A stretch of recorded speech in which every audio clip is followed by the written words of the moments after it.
You're listening to the My Simplified Life podcast, and this is episode number 149.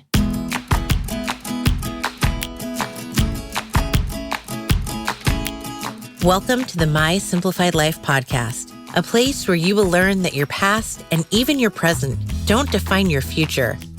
Regardless of what stage of life you're in, I want you to feel inspired and encouraged to pursue your dreams, simplify your life, and start taking action today.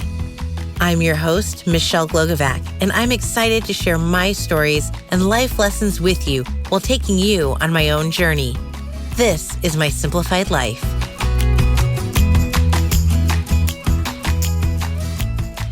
Hey friends, welcome back to another episode. I'm your host, Michelle Glogovac, and I'm so happy to be back after skipping last week thanks to more illness in the family, but all is good now and I feel healthy and the coughing's just minimal. So we have an amazing guest today. Nettie Owens is a business owner, a master networker, mastermind creator, author, entrepreneur, mother. Her list of accomplishments go on and on. And when we started to record, I had told her that I wanted to talk about being an entrepreneur and being a parent at the same time, especially with the kids going back to school. And yet the moment she opened her mouth, I took another turn and we discuss masterminds. If you are in the online space at all, you hear a lot about masterminds, and they are groups that get together. Usually it's a virtual group. You have a Zoom call or you're talking via Voxer and emails. And then oftentimes there's masterminds that cost thousands of dollars. And I'm not totally familiar with what they entail, how much they cost, what you can get out of it. So I was really, really thrilled to hear that Nettie had all of this experience around masterminds. So we dive right into what is a mastermind? How much should they cost? Should you be spending a lot of time and money on them? What type of people should be joining them? What should you be looking for in a mastermind? And so much more. So I am so excited for you to learn all about this because it was a very educational interview for me too. Hi, Nettie. Hello, Michelle. It's good to be here. I'm so excited to get to talk to you and see you. And for us, it's the first day of school. So I know we have all kinds of things to talk about as parents and business owners. Absolutely. Can you take a moment to introduce yourself to everyone, please? Sure. So I'm Nettie Owens. My company is the Sapari Group. And with that, we do a couple of things, mostly connecting amazing people through amazing business owners, through masterminds, and other collaborative communities so that they can reach their biggest goals. And networking is such a big deal, especially as a solopreneur. I know that meeting new people, meeting the right people, it's not just hard when you're at home and you're online, but finding the right mastermind. Let's talk about that. I want to talk about your journey, but since you mentioned masterminds, I've never been a part of one, especially a paid one, because you're like, oh, good. You're my guinea pig, right? I know, like, my cousin to you already. This is so great. I would love to. Because they're expensive. And I'm like, what is the deal for some that are expensive? I've got groups of women that, we'll meet on like Zoom or we'll bounce ideas and we'll Voxer and we'll call that a mastermind. Because it is.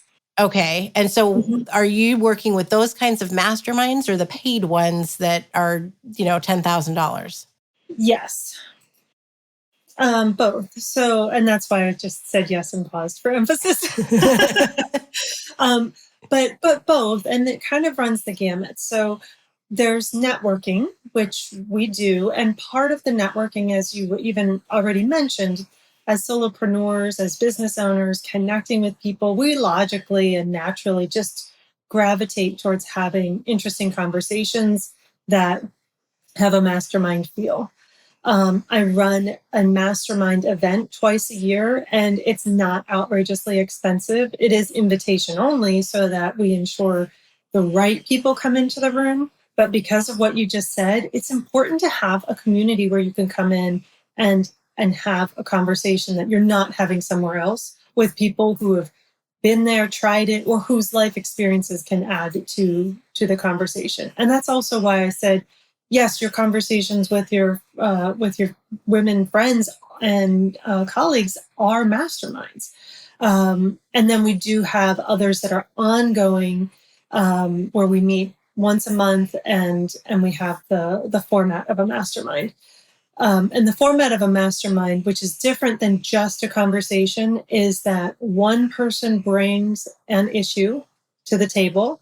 And once they present their issue, which usually takes less than 5 minutes, I mean, so this is not some big drawn out experience, it's very specific and to the point. Then that person sort of steps back and the rest of the group contributes. And in the masterminds that I run, I think it's really important that we hear from everyone. And so we do take a lot of time to make sure to go around. So even somebody is like, well, I'm in a totally unrelated field, so I'm not sure I have something to contribute. There's always something. And sometimes those out of the silo kind of conversations or remarks are the most impactful. So yes, there are some networking / mastermind opportunities, which are very reasonable, and easy to get started and check out. And then there's the more expensive ongoing. But I think having a mastermind is so important that we try and make sure that we price it accessibly. And then, so I think that sometimes the way people run their mastermind is that you pay to play. And so they price you to get your buy-in from a financial standpoint. But the way that we run them, we vet them. We vet the people who come in. So because it's invite only, we don't have to have that high financial bar to keep the wrong people out of the group. And the wrong people being more like the wrong fit of a person, not that there's ever a wrong person. I don't feel like there's a wrong person. And so I think mastermind, and I hear surround yourself with people who are, ahead of where you are. They've already been in the trenches where you are. And so they're going to have that experience to give to you. But what about those people who are ahead that, can you still help them? Like at what point are the ahead people looking for more ahead people and that isn't a good fit? Or, is it just a mesh that makes it a good fit? I'm so glad you brought that up because I've wondered that same question myself. I'm like, if everybody's looking for the person ahead, then how does that work? So we look for peer groups, which means that the people that you're working with may not be ahead of you in one aspect, but everybody comes with their own experience and expertise, which means you as a business owner may have tried this idea, but not this one. And another person has, like, let's take, for example, running events. This is something that I've done in my company a number of times in lots of different formats. I know you've done it, Michelle. And so I've had people come to me and ask me questions about what it's like to run an event. How do you fill the seats? How do you price it? What are the logistics? All of that kind of stuff. Well, I've not launched a podcast. So I have this experience over here and I can expand on that. And I've recorded a podcast, but I haven't gone through the process of like launching one, recording a whole bunch of episodes, getting all the marketing around it. Mm-hmm. And so somebody else could give me that information. But we're still about the same business-wise as far as where we are in how long we've been in business or our level of income coming in or whatever that might be. So when I pair people up in a mastermind, like you said, it would be illogical that everybody is one step ahead or two steps ahead from the rest of the group. There's no way to make that happen. But we can look for a diverse set of experiences, and from that, come up with just a really great mesh of people. And most of the time, the people who come out of the mastermind come out friends because you've just shared something meaningful together. And it's just as impactful as for the person who's giving as it is for the person who's receiving, and sometimes even more impactful, because I've had people come out of a mastermind or come into a mastermind not really knowing what they could contribute based on their own experiences and whether there was going to be a fit. And they leave and they're so validated in their own experience and being able to articulate that, being able to contribute. And maybe it gives them an idea for a new program or a new way to reach clients or something like that. So it's not just you showing up and asking your question that you're going to benefit, but you being able to answer other people's questions. Because the other thing that happens is, as you respond in the mastermind, people see you as an expert. And when they need something, they're going to come to you. And you can either give that to them. It might just be asking a quick question, or it might be somebody saying, wow, you know exactly what I need and I want to hire you. I mean, so that happens too. And we support all of those things, coming out of a mastermind. What do you think of the ones that say you have to have a minimum income to join? I've seen some where they're like, you have to have already made your 6 figures, you need 7 figures. And then I've had friends who say, just fudge your numbers on the application and go in anyway. And since I've never done one, obviously I haven't fudged anything. And I'm not going to fudge 7 figures. I'm nowhere near that. Yeah. That'd be a jump. Not yet. For many yet. people, that'd be a jump. So I think it's really important to be honest about where you are in your business. And a lot of times a mastermind provides that barrier to ensure that the people who are coming into the room have a similar enough experience that they can contribute meaningfully. So it can be really frustrating for a person who has a larger business to be in a room with people who have not reached 6 figures. And the reason is that some of the experiences that they've had are different. They may not have employees. They may not know what it feels like to have a very large capital campaign. They might not have had to manage certain even PR kinds of things that a smaller company, a larger company has to do, but a smaller company does not. So, I wouldn't fudge the numbers. I think it's really important to be matched with peers. If you're looking for guidance, mentorship, or consulting, then yes, go to that person that has what you need and ask them your question. But as far as a mastermind is concerned, you really do, for your own benefit, also want to be in a room with likely situated people. I don't put a minimum number on my masterminds because we're so carefully looking at each person. And if somebody said that they made a certain amount, we'd know because we'd go and check them out, right? And see whether or not that was true.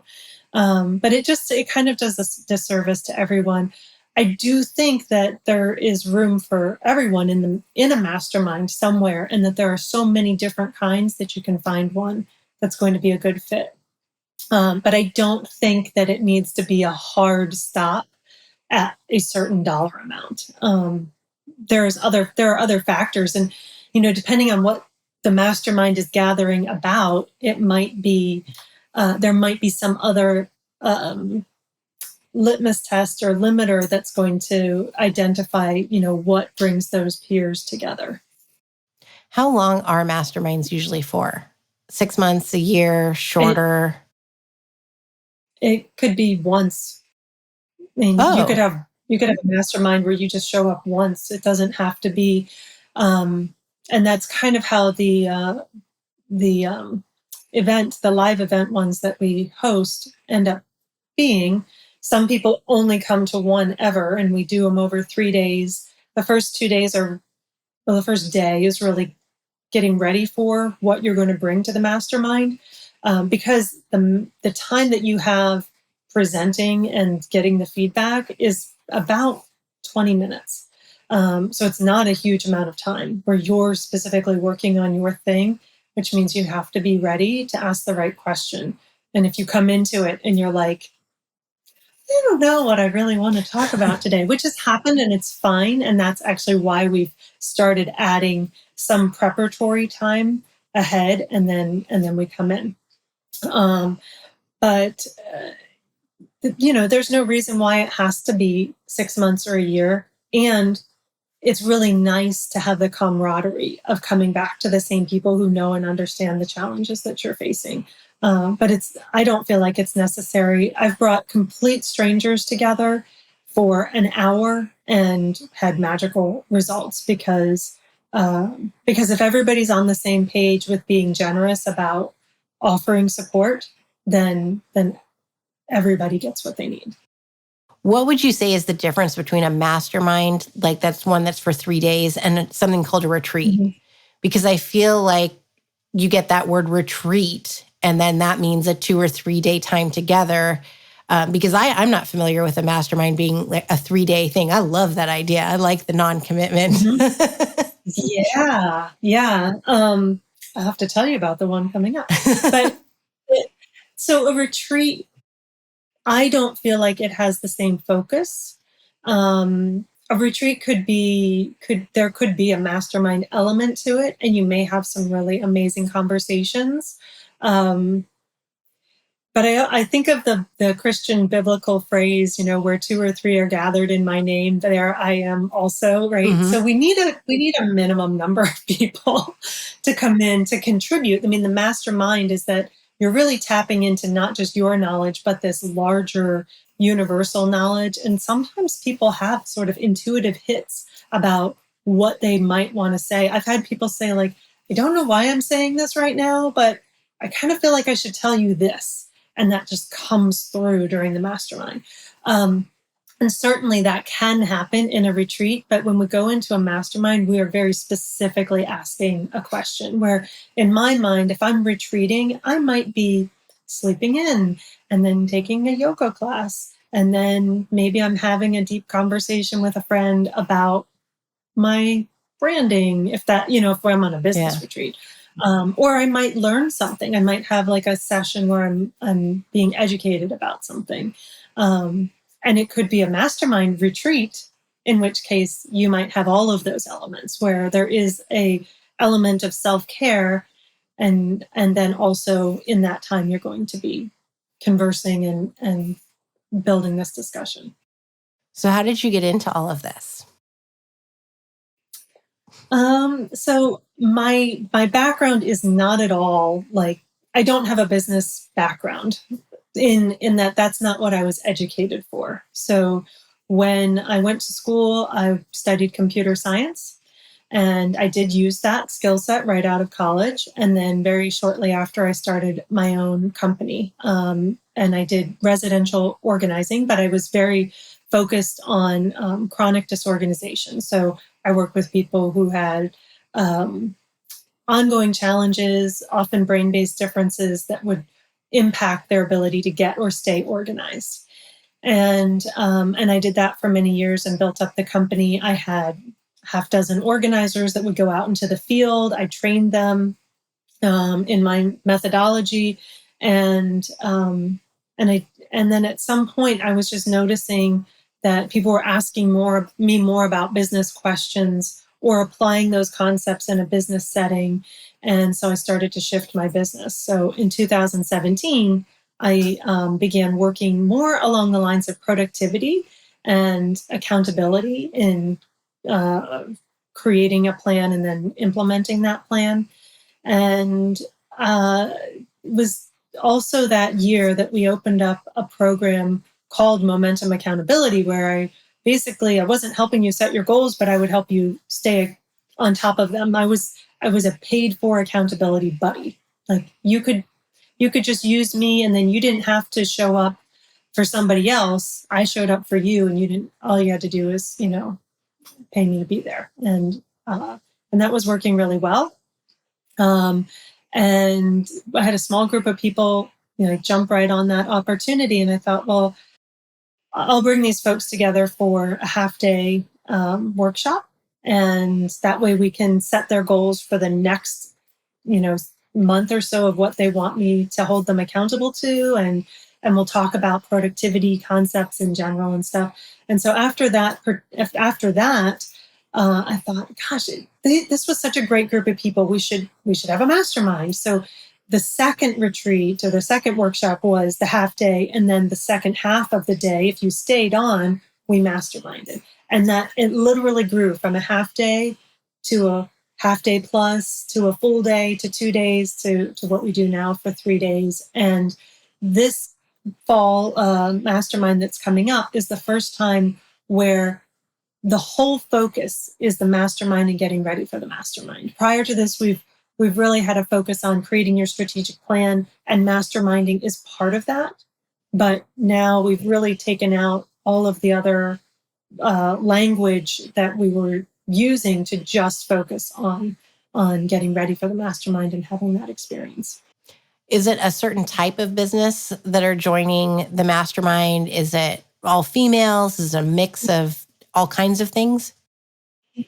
It's definitely a mix, gender-wise. We're very welcoming to any and all, who might come, however you're showing up. And that's true for across the board, what you're bringing to the table.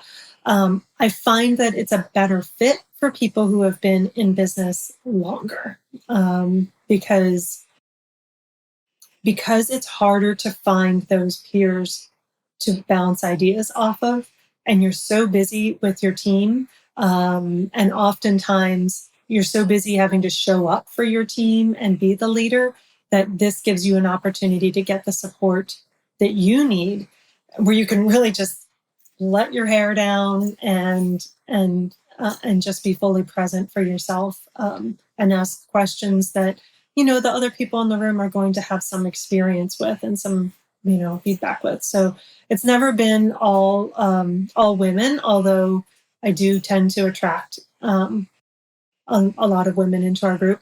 What I found interesting is that for these events, we tend to have more women show up, just percentages wise. For the networking, we tend to have more men show up. Interesting. I haven't made any conclusions on why that might be, but I've just noticed, that's all. When people show up for the mastermind, would you say that there's like one overarching theme that everyone is running into, that they have questions about, whether it's scaling, whether it's building their team, marketing? Is there one real area that just continues to pop up? Well, I think marketing comes up a lot. I would say that there's often questions around branding, around reaching the right customers, around asking for more, for higher prices. And so those tend to be the questions that pop up the most, I think, if I look at it. And I've also seen themes. So I noticed just in general that a lot of the clients that I work with, they go in these like cycles where they're all dealing with about the same challenge at the same time. I don't know why. It makes it nice because then I can sort of have like, these are the resources that we're using in this particular season. But beyond that, then another big theme that comes up is just leadership, really like knowing how to be a leader or dealing with the mindset kinds of challenges that come with being in a leadership role and navigating that. I do feel like people really are open to being open and let their guard down and share pretty vulnerably. And because of that, they tend to get what they need. I have noticed that when people come into the mastermind and they're protective, they're like, I want to show up. I want people to like me and respect me. So I don't want to appear unprofessional or say something that people aren't going to like. And so when you have those kinds of guards up, it's not as meaningful. It's not as meaningful for the other people because they don't really get to know you. And it's not as meaningful for you because you don't end up getting what you need. But for the people who are willing to say, whoa, I'm struggling, like, and this is what I'm struggling with. And I know I'm going to just trust that this room has what I need. They get the best benefit from their time. It almost seems, and this is some of my experience too, that you're better off with strangers so that you don't have to have that worry of, oh, this person knows me and now they're going to know what's really going on, behind closed doors. And I think the same goes with, Mhm. I have certain friends who are business owners that I can just totally tell the truth. This is how much I made last Mhm. month. This is what I'm going through, struggling right now, that nobody knows but my husband. And I think it's important to have those relationships, because otherwise, you're putting on not a fakeness per se, but an aura of, well, no, everything's all honky dory and nothing's Yeah. wrong. Oh, Uh, peachy. yeah. Yeah. And it never is. I do agree. We do have a policy of, kind of what happens in Vegas stays in Vegas, when we come into the mastermind. And also that preparatory work helps to break down those barriers so that by the time we come into the discussion, you're ready to be open with the people who are around you. But I don't think you're wrong. I've definitely heard some comments over the years like, oh, I don't know, if I want this person who's going to also be there to know these things. And you have to decide what you're comfortable sharing. But I have seen the more you're willing to be open, the better results you get. Yeah. And I can speak from experience, because there is a group that I'm with now that one of the women has become a client of mine. And so I don't feel that I can say everything, because I don't want her to think that she's not getting, the highest quality of service, or, that something might be wrong. Well, nothing's really wrong. It's me as a business owner who, needs to expand on certain parts. But there's that line that for me personally, I feel Mhm. like, oh, I can't just cross it and say anything. So I have to go rely on, other people outside of the group for certain things. I can understand that. And one of the things that I've come to understand just as a business owner, as a person, we can be really amazing in one area and struggle in another. And probably that's very likely the case. And it doesn't make us bad business owners. It doesn't make us bad people. It doesn't make us less professional. But it is unlikely we're going to have all our shit. We're going That's to have fine. all our stuff together I like all it. the time. That makes you more You human. know, I like you more. probably the best time that could have happened, right? So, I think there needs to be an understanding that just because somebody's bringing a question to the mastermind doesn't make them a bad business owner. It doesn't make them bad at the service they deliver.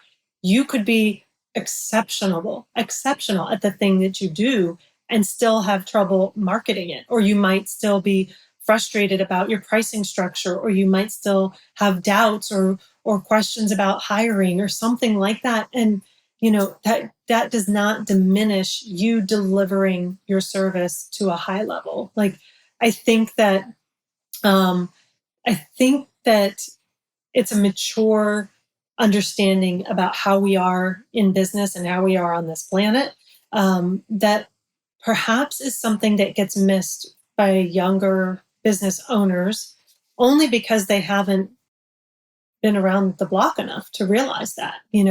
They're what I've seen in my own looking back at myself as a younger business owner, it was like, oh, well, if I'm a good business owner, then I'm exceptional all across the board. That means I do running my business really well, and I never drop the ball on my marketing, and I deliver my services at a very high level. And that's just not real. We're human. There's no way that's going to ever be the case.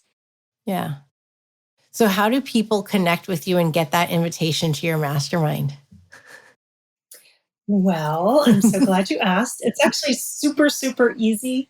You just go to momentumceonetwork.com, and you'll have the opportunity there to kind of come in and just check us out for free, see what kinds of things are happening in our networking groups. There's also an opportunity to apply for a trial membership. We give you a free trial membership to see, that's our chance to get to know you, and also for you to see if you're interested in a good fit to continue. From that same place, there's more information about Momentum Live, which is the mastermind. But you need to be in that circle, and then we reach out to you and let you know that about what's coming up, and see if you're interested to join us for that time. Perfect. Thank you so much, Nettie. I love this. This wasn't even where we were originally going to go. And I love when it just happens perfectly. I know. I feel like we need to talk about parenting in school and being an entrepreneur, but that can be the next one. It can. Yes. Yes. When the next book comes out, we'll talk some more again. Yeah. I forgot to mention that. There is mention the book. Mention the book. Okay. All right. Mentioning the book. So a lot of the people who are in the network and in the mastermind have been very generous to allow me to interview them. And those interviews were compiled into what's now 2 books, and the 3rd book is underway. The whole series is called What Businesses Need to Know Right Now. And it was started in the pandemic, really to answer that question, like, oh my gosh, the world is, falling apart. What do we need to do? But it continued because that question continues to be relevant. So the 2nd book, even though it's under that same theme, is How to Flourish in Uncertainty. And so it really talks more about like things were coming out of the pandemic, or things were shifting and changing, but now what? It's not back to normal, quote unquote. And then this next book is really talking more about structures and productivity. Same thing, still a variety of business owners answering that question. And it's just, to me, it's fun and so interesting. Like, everybody has just got such wonderful information and ideas. You could pick the book up at any page and you're going to get an idea that you could apply in your business. It's just really chock full of good stuff. So you go to whatbusinessesneedtoknow.com. It's on Amazon. It's on, from there, you can find all the links. Let's just put it that way. And we have every format. So audiobook, Kindle, hard copy, soft copy, whatever. It's all there.